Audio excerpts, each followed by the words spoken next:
오늘 본문의 말씀을 가지고 거룩한 성전, 거룩한 삶이라는 제목으로 함께 말씀 나누도록 하겠습니다. 이번 주부터 목장별 대 신방이 시작되어집니다. 꼭 목장별로 여러분 신방을 받으셔서 여러분 각 가정에 또 기도 제목 가운데 하나님께서 함께 해주시고 함께 기도하는 가운데 응답받고 또 맡겼던 것이 다 뚫어지고 또 묶였던 것이 다 풀어지는 귀한 역사와 기적을 맛보는 우리 우이제일교회 모든 성도님들이 다 되셨으면 좋겠습니다. 그래서 모이기 힘쓰시고 모일 때마다 하나님의 능력이 우리의 가정에, 여러분들의 목장에 차고 넘치기를 바랍니다.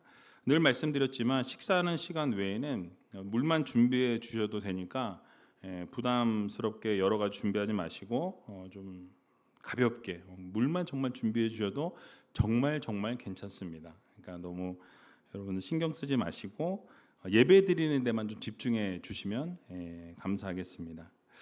자, 오늘 본문은 여러분들이 잘 아시는 사건이 기록되어져 있는 본문입니다. 예수님께서 이 종려 주일 직후에 성전에 들어가시게 될 때 장사하는 자들의 모습을 바라보시면서 그들을 그 자리에서 내어 쫓으셨다라고 이렇게 성경은 말씀합니다. 이는 단순한 분노의 폭발이 아니라 하나님께서 임재하시는 집이, 성전이 어떻게 회복되어야 하는지 선포하신 상징적인 행동이 담겨 있다라는 것이죠. 이방인의 뜰까지 장사터가 되어버린 그 상황을 주님께서 보시고 안타까워하신 거예요. 기도의 공간이 확보되어야 되고 열방이, 믿지 않는 자들이 이 예루살렘 성전에 왔을 때 이 하나님을 예배할 수 있는 공간, 또 찬양할 수 있고 기도할 수 있는 공간이 열려져야 되는데 그것이 가려지게 되니까 주님께서 이 기도의 집을 강도의 소굴로 만든 그 왜곡을 뒤어 엎으셨다라는 것이죠. 그래서 그 모든 사람들을 책망하시고, 책망만 하신 것이 아니라 그들을 내어 쫓으시는 그런 일이 벌어지게 된 것이죠. 여러분, 오늘을 살아가는 우리의 가정, 여러분들 우리의 교회, 여러분들의 마음에도 하나님께서, 주님께서 이루셨던 이 성전 정화와 같은 점검이 우리에게도 필요하다라는 사실입니다. 여러분들의 예배의 모습, 여러분들의 삶의 모습, 정말 하나님이 받으실 만한 예배의 모습인지 삶의 모습인지를 오늘 말씀을 듣는 가운데 여러분 다시 한번 생각해 보시고 들여다 보셨으면 좋겠어요. 그래서 거룩한 예배를 하나님 앞에 날마다 올려드리고 또 거룩한 삶의 현장을 하나님 앞에 온전히 올려드릴 수 있는 귀한 우이제일교회 모든 성도님들이 다 되시길 주님의 이름으로 간절히 축복드립니다. 자, 그러면 하나님께서 오늘 우리들에게 주시는 교훈의 말씀이 무엇인지 좀 세 가지로 나누어 살펴보려고 하는데요. 첫 번째로는 이 성전이 시정터가 될 때에 예수님은 분노하셨다라고 오늘 성경은 말씀합니다. 여러분, 예수님께서 예루살렘으로 입성하실 때에 우리가 살펴보았지만 나귀를 타고 입성하셨습니다. 평화의 왕으로 오셨다라고 말씀을 드렸었죠. 자, 그런데 평화의 왕으로 오신 그 주님이 성전으로 입성하시면서 성전 안에서 마주한 현실의 모습을 보시고 어떻게 하셨어요? 분노하셨다라고 말씀하죠. 그러니까 상당히 이 격분하시는 거룩한 분노를 표출하시는 모습을 보여주었습니다. 바로 오늘 본문 15절에서 16절의 말씀인데요. 같이 한번 읽어보도록 하겠습니다. 저희가 예루살렘에 들어가니라. 예수께서 성전에 들어가사 성전 안에서 매매하는 자들을 내어 쫓으시며 돈 바꾸는 자들의 상과 비둘기 파는 자들의 의자를 둘러 엎으시며 아무나 기구를 가지고 성전 안으로 지나다님을 허치 아니하시고. 아멘. 여러분, 이 바로 예루살렘 성전 안에 이방인의 뜰에서 벌어진 사건입니다. 그 이방인의 뜰은 이 열방, 믿지 않는 자들이 나와서 하나님을 찾도록 열려져 있는 공간이 바로 이방인의 뜰이었다라는 거예요. 그 당시에 이방인들은 다른 공간에 들어갈 수 없었습니다. 오직 이 이방인의 뜰에만 나와서 그곳에서 하나님을 만날 수 있는 그러한 장소였던 것이죠. 자, 그러나 그곳이 희생 제물을 사고 파는 그런 현장이 되어버린 거예요. 그리고 돈을 환전하는 그런 환전소로 변하게 되었다라는 사실이죠. 여러분, 순례자들을 돕는 기능이 결국은 탐욕과 결탁이 되어졌던 것입니다. 예배의 목적이 흐려지게 되었다라는 거예요. 여러분, 이게 무슨 말씀이냐면 그 당시에 그 성전 뜰에서, 특히 이방인의 뜰에서 제사에 필요한 제물을 팔게 되었습니다.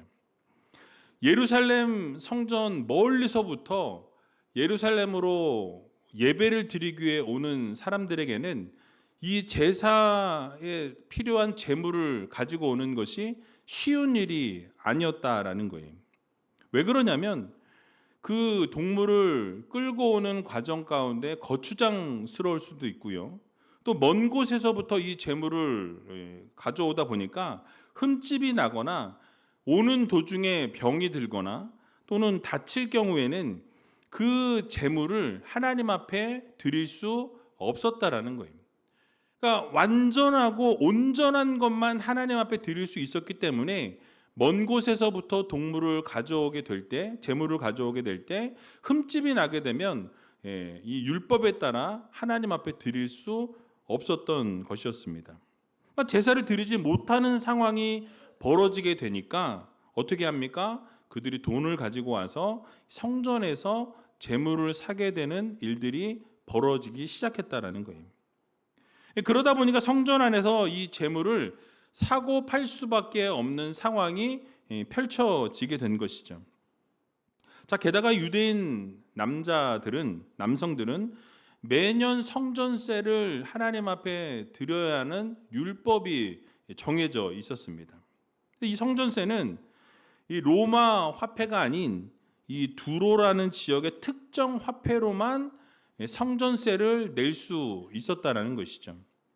그 당시에 통용되고 있었던 이 로마 화폐에는 로마 황제의 이 형상이 그려져 있었기 때문에 그것이 우상 숭배로 간주되어서 성전세를 납부할 때는 이 로마 화폐로는 드릴 수 없었던 거예요.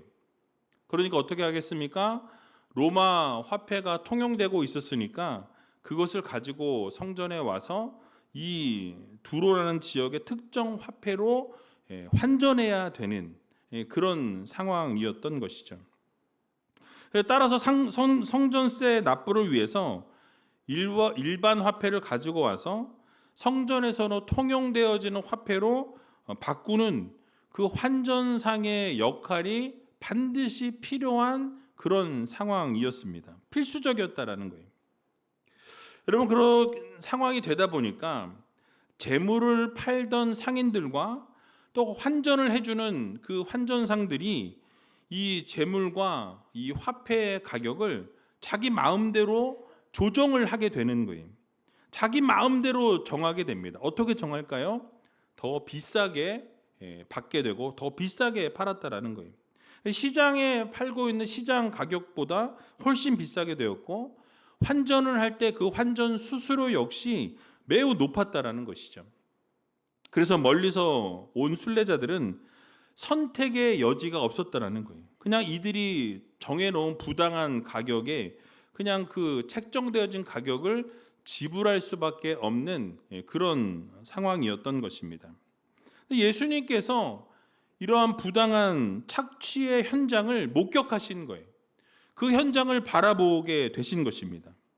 그 당시에 성전에서는 이 순례자들의 편의를 도모한다는 이 명목 아래 이 종교 지도자들과 이 상인들의 배를 불려주게 되는 수단으로 전락했다라는 거예요. 그들이 서로 같이 짜고서 어떻게 해요? 폭리를 취하게 되는, 그래서 돈을 엄청나게 벌게 되는 그러한 이상한 기현상이 일어나게 되었던 것입니다. 가장 큰 문제는 이러한 상업적인 행위가 이방인의 뜰에서 계속해서 일어나게 되었다라는 거예요. 앞에서 말씀드린 것처럼 이곳은 어떤 곳이었습니까? 이방인들이 하나님을 만날 수 있는 유일한 장소였다라는 거예요. 기도할 수 있는 유일한 장소가 그 이방인의 뜰이었던 것입니다. 그런데 여러분, 지금 현장이 어떻습니까? 시끄러운 동물 소리가 계속 나고 있고 사람들이 계속 사고 팔면서 소음이 들리고 있는 상황입니다. 게다가 동물들이 있다 보니까 어떻게 되겠어요? 상당히 이 성전이 지저분해지는 그런 상황이 펼쳐지게 된 것입니다. 여러분, 이러한 곳에서 누가 진정으로 하나님을 예배할 수 있겠냐라는 거예요. 이렇게 조용한 상황 가운데서 예배할 때도 우리가 다른 생각을 하거나 잡념을 가질 때가 있는데, 여러분, 그런 정말 시장, 돗대기 시장 같은 데서 어떻게 하나님을 묵상하고 하나님께 기도하고 하나님께 예배할 수 있느냐라는 것이죠. 그러니까 여러분, 이러한 합법적인 필요를 충족시킨다라는 명목 아래 하나님과의 이 교제라는 성전의 가장 중요한 기능이 무시되고 있었다라는 거예요. 짓밟혔다라는 거예요. 하나님과 만나야 되는 그 장소가 어떻게 되어졌습니까? 이 장사의 그 자리로 변경되어진 거예요. 그러니까 이러한 모습을 주님이 바라보시면서 분노하시게 된 거죠. 화가 치밀어 오르신 거예요. 그러니까 예수님께서는 형식적인 이런 종교적 행위보다는 진실된 마음의 열정을 보기 원하시는 주님이셨어요. 그러니까 겉에 보여지는 모습보다 그 마음의 중심을 보시는 주님이셨던 것입니다. 그런데 성전에서 돈벌이와 이 장사치들이 그 장사하는 그런 성행하는 그런 모습을 바라보면서 여러분, 그들 마음 가운데는 어떻겠습니까? 하나님을 향한 거룩한 열정보다는 물질적인 이익의 그 탐욕이 더 커져 있는 그 현장이었다라는 거죠. 그러니까 예수님께서 그런 변질된 모습을 바라보시면서 어떻게 하셨어요? 그들을 가만히 내버려 둘 수 없었다라는 것이죠. 여러분, 물론 성전에서 재물을 사고 파는 것, 또 환전하는 것은 현실적으로 그 당시에 필요한 필수 조건이었습니다. 바꿀 수 없어요. 시작된 일이었습니다. 하지만 그 필요를 핑계로 어떻게 했습니까? 탐욕과 착취가 행행했다라는 거예요. 또 성전의 본질인 기도와 하나님과의 교제와 이러한 모든 기능들이 다 훼손되어졌다라는 거예요. 망가졌다라는 것입니다. 그러니까 예수님이 분노하신 것은 이러한 부당한 시스템에 대해서 잘못되어져 가는 상황에 대해서 주님이 화가 나셨다라는 거죠. 화를 내신 이유가 무엇이었겠습니까? 그 기능이, 성전의 기능이 바르게 회복되기를 원하셨다라는 거죠. 그래서 예수님께서는 이 성전의 본래 목적을 회복시키기 위해서 그들의 상을 엎으시고 그들을 내어 쫓으셨다라고 말씀해요. 왜요? 성전은 예배하는 곳이고 성전은 기도하는 곳이고 성전은 하나님을 만나는 거룩한 공간이 되어져야 했기 때문에 그렇습니다. 하지만 상업적인 그 행위가 성전의 중심을 차지하게 되면서 여러분, 거룩한 기능을 잃어버렸다라는 거예요. 세속적인 시장으로 변질되어질 때 이 성전의 본질은 회복되어진 것이 아니라 망가졌다라는 거죠. 그런데 주님은 무엇이에요? 그것을 다시 원래대로 회복하기를 원하셨습니다. 또 하나님께 나아가고자 하는 모든 사람들의 그런 기도가 방해되어지게 될 때 그런 성전의 신성 모독적인 행위를 주님은 용납하실 수가 없었다라는 것이죠. 여러분, 오늘을 살아가는 우리들을 향해서 주님은 동일하게 말씀하고 계십니다. 여러분, 껍데기만 신앙의 모습으로 살아가는 것을 주님께서는 기뻐하지 않으신다라는 거예요. 우리의 마음과 우리의 정성과 우리의 모든 삶의 열정으로 하나님 앞에 나아가기를 원하신다라는 것을 여러분들 모두 기억하시기 바랍니다. 하나님께서는 뭘 원하시느냐?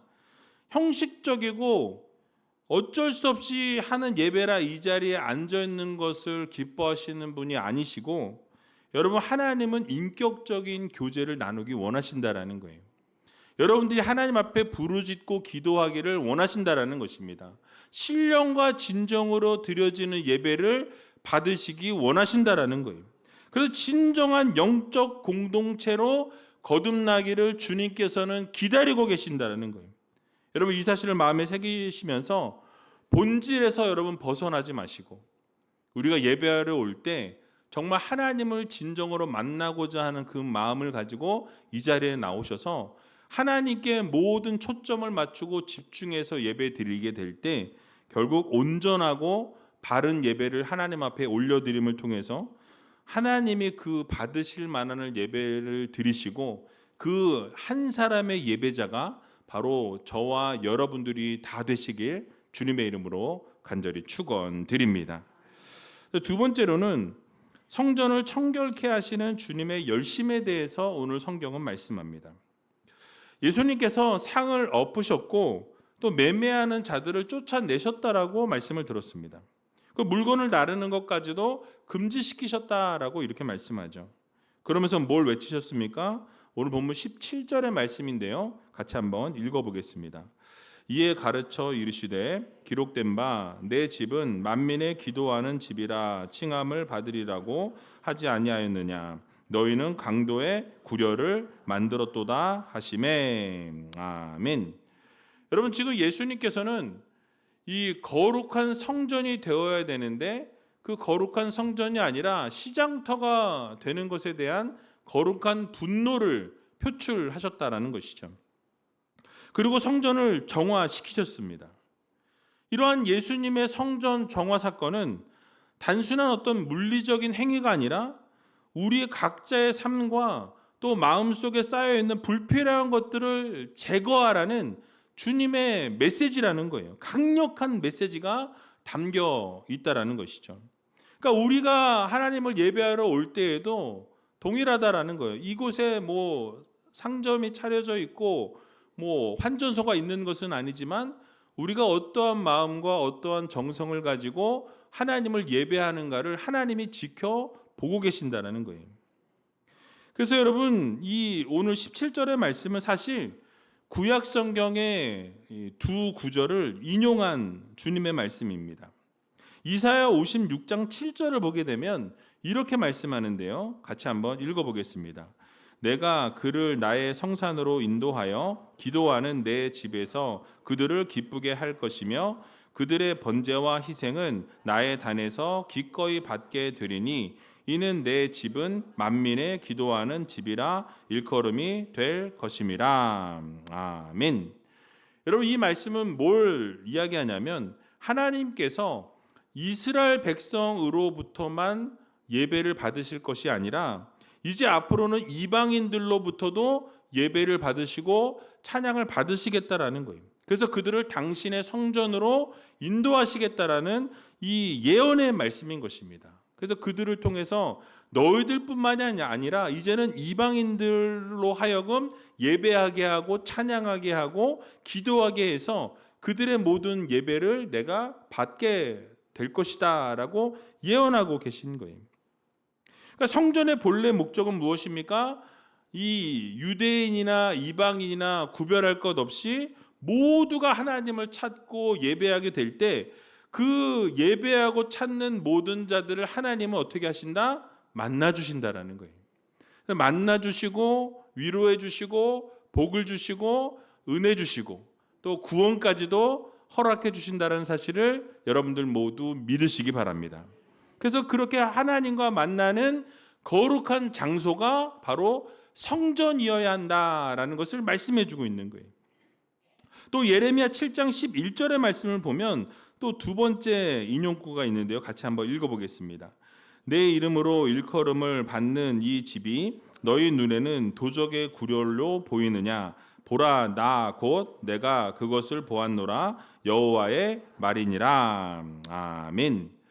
예레미야 선지자가 선포한 내용의 말씀입니다. 백성들이 성전에서 온갖 죄를 짓고도 성전이 자신을 보호해 줄 것이라고 믿었던 그 위선을 강력하게 비판하고 있는 본문의 내용이라는 거예요.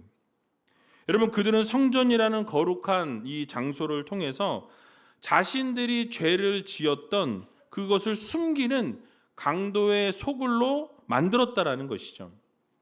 여러분들이 생각해 보세요. 강도들이 범죄를 저지릅니다. 그 범죄를 저지르고 나서 어떻게 되죠? 자신들의 본거지로 소굴로 다시 돌아오면서 안정을 찾는다라는 거죠.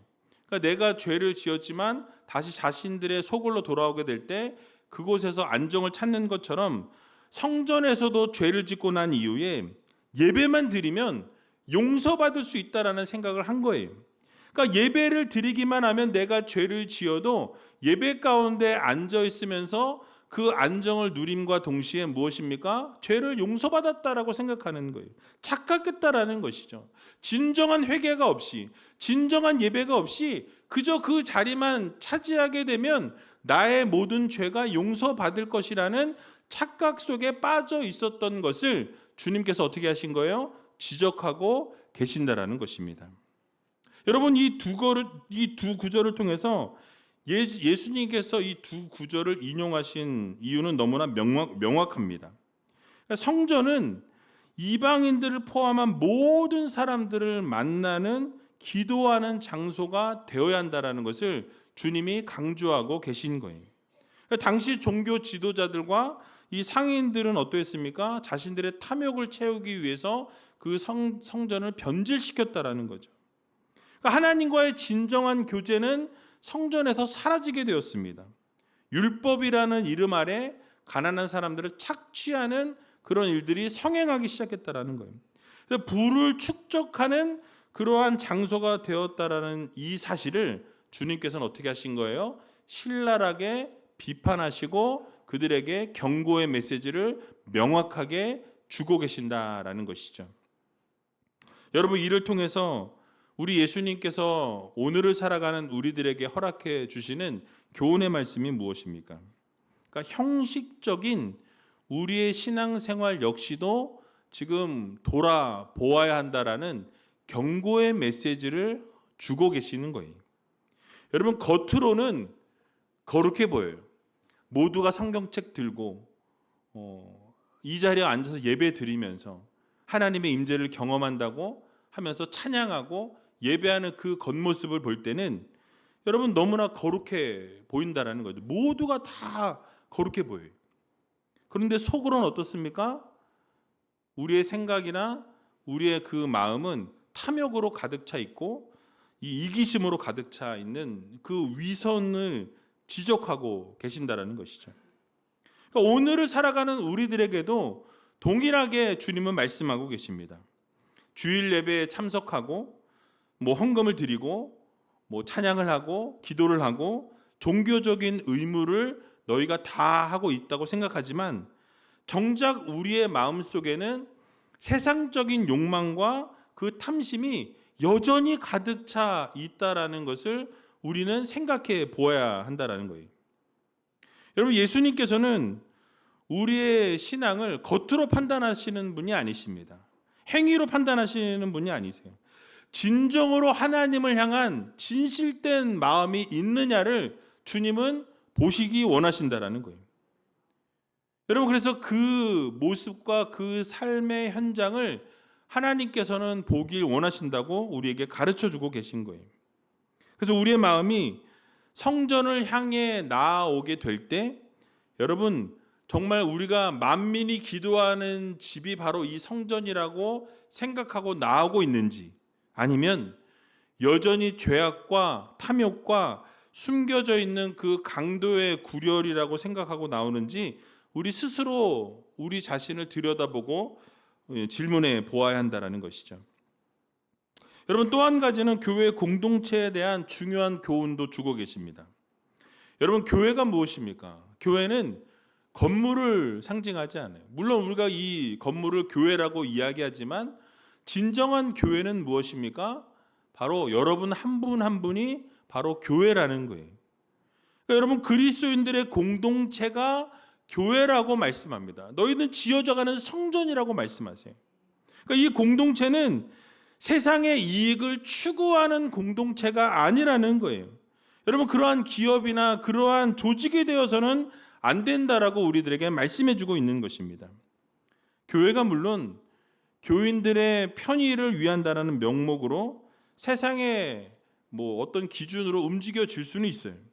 그런데 세상의 가치와 타협하는 그 순간, 물질적인 어떤 성공을 추구하거나 외적인 성장을 최우선으로 삼는다면 여러분, 그것은 하나님이 원하시는 기도의 집은 아니다라는 것을 우리는 반드시 기억해야 할 것입니다. 그것은 무엇이죠?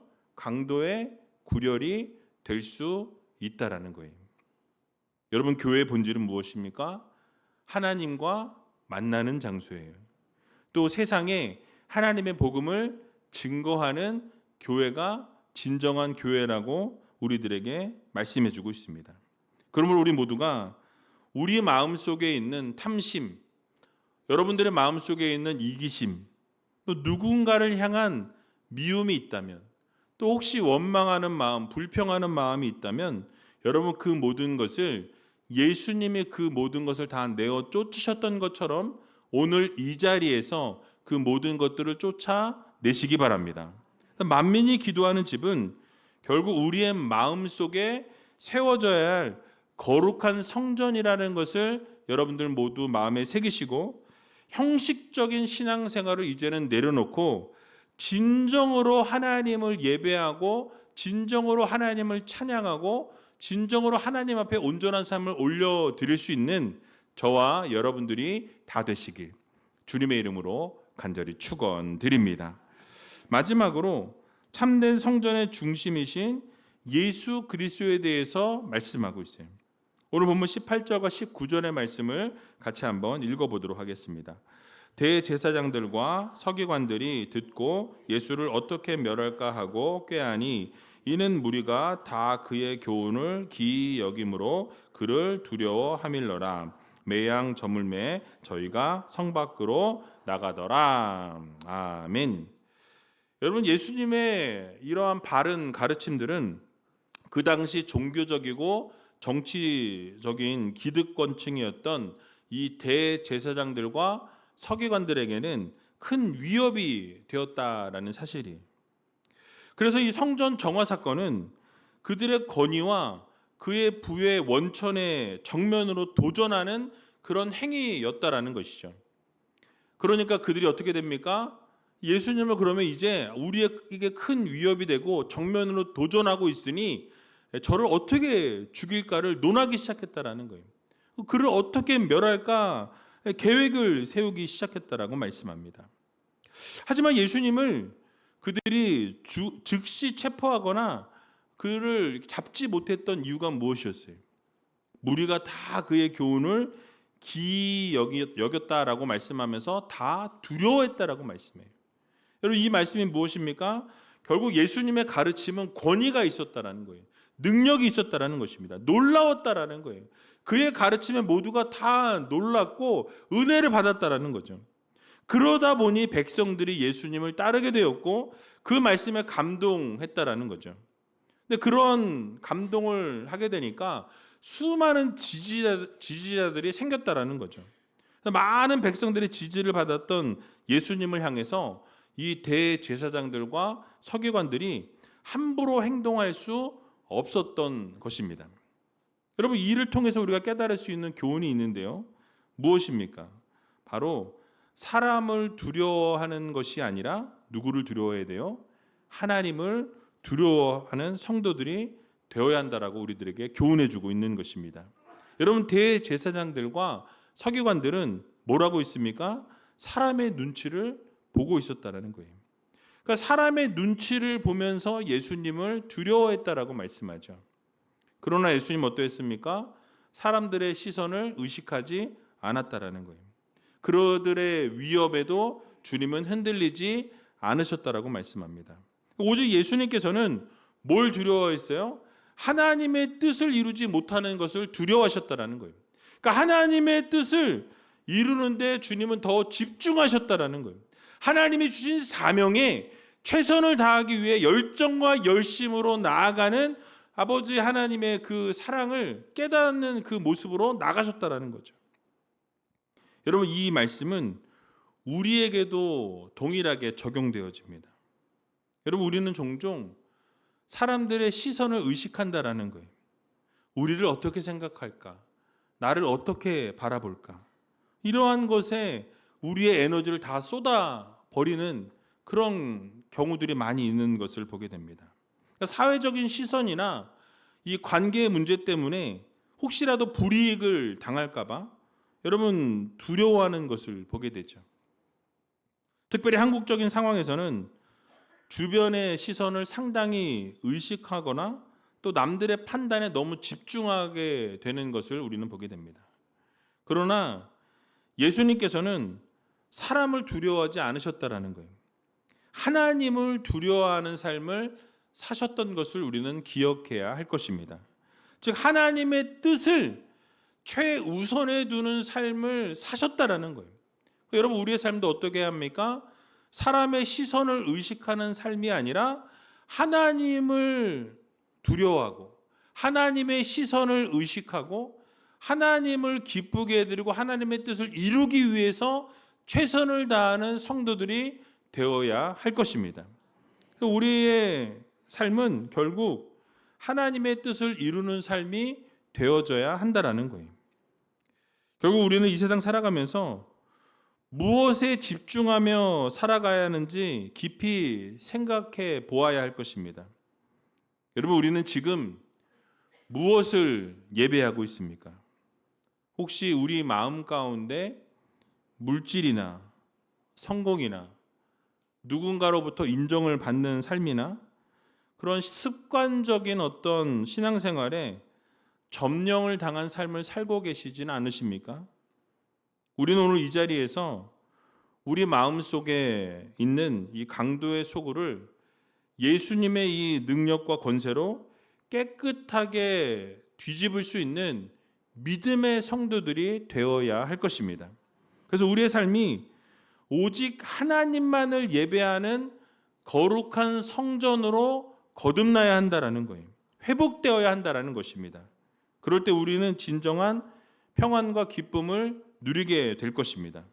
그러므로 이번 한 주간 우리가 강도에 소굴되었던 모든 것들을 우리 주님 앞에 오늘 이 시간 내려놓으시고 정화시키셔서 정말 하나님이 기뻐하시는 성전의 모습으로 여러분 한 분 한 분이 하나님이 기뻐하실 만한 진정한 예배자의 삶을 이번 한 주간 살아내셔서 아름다운 성전의 삶을 살아내므로 하나님의 마음을 기쁘게 해드리고 시원케 해드릴 수 있는 귀한 우이제일교회 모든 성도님들이 다 되시길 주님의 이름으로 간절히 축원드립니다.